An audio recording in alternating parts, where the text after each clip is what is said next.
paresseusement dans la grisaille. Les nuages s'entr'ouvrirent, le lac apparut, brièvement. Pendant un instant, il eut l'air d'une flaque sous le ciel, un simple trou d'eau entre les cimes et les bandes de nuages qui se déchiraient sur les hauteurs. « Qu'est-ce que ça peut foutre, le temps ?» dit un autre.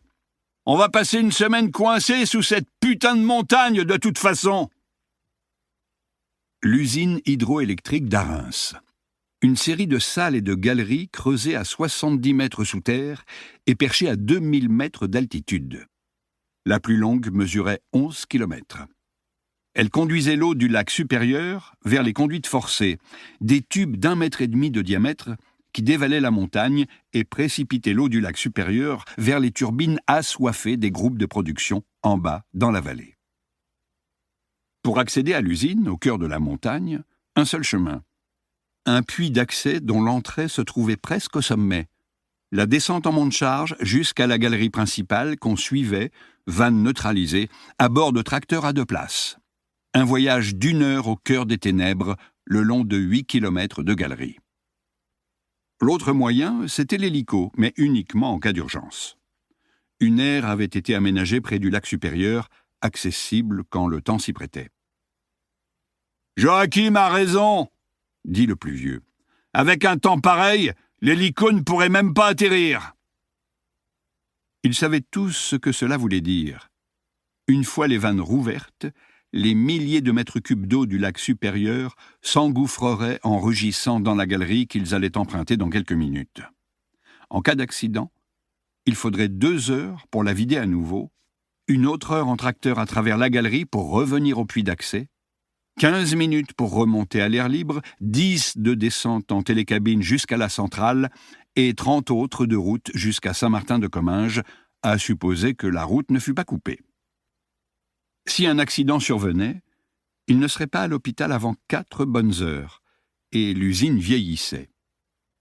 Elle fonctionnait depuis 1929. Chaque hiver, avant la fonte des neiges, il passait là-haut 4 semaines isolé du monde pour l'entretien et la réfection de machines d'un autre âge. Un travail pénible, dangereux. Huysmans suivait le vol d'un aigle qui se laissait porter sur le plat du vent, à 100 mètres environ de la cabine. Silencieux. Il tourna son regard vers les vertiges glacés qui s'étendaient sous le plancher. Les 3 énormes tuyaux des conduites forcées plongeaient vers l'abîme, collés au relief de la montagne. La vallée avait depuis longtemps quitté leur champ de vision.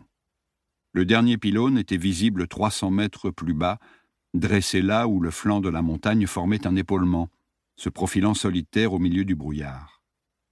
À présent, la cabine grimpait tout droit vers le puits d'accès. Si le câble venait à rompre, elle ferait une chute de plusieurs dizaines de mètres avant d'exploser comme une noix sur la paroi rocheuse. Elle se balançait dans la tempête, tel un panier au bras d'une ménagère. « Hé, cuistot, qu'est-ce qu'on va bouffer cette fois ?»« Pas du bio, en tout cas !» Seul Huysmans ne rit pas. Il suivait des yeux un minibus jaune sur la route de la centrale. Celui du directeur. Puis le minibus sortit lui aussi de son champ de vision, avalé par les bandes de nuages, pareil à une diligence rattrapée par des Indiens. Chaque fois qu'il grimpait là-haut, il avait l'impression de saisir une vérité élémentaire de son existence. Mais il était incapable de dire laquelle. Huysmans déplaça son regard vers le sommet. Le terminus de la télécabine, un échafaudage métallique accroché à l'entrée bétonnée du puits d'accès, se rapprochait. Une fois la cabine immobilisée, les hommes emprunteraient une série de passerelles et d'escaliers jusqu'au blocos de béton. Le vent soufflait avec violence. Il devait faire dans les -10 dehors. Huysmans plissa les yeux. Il y avait quelque chose d'inhabituel dans la forme de l'échafaudage. Quelque chose en plus. Comme une ombre parmi les entretoises et les poutrelles d'acier balayées par les bourrasques. Un aigle, songea-t-il, un aigle s'est pris dans les câbles et les poulies. Non, absurde. Mais c'était pourtant ça. Livre audio complet gratuit disponible en description de cette vidéo.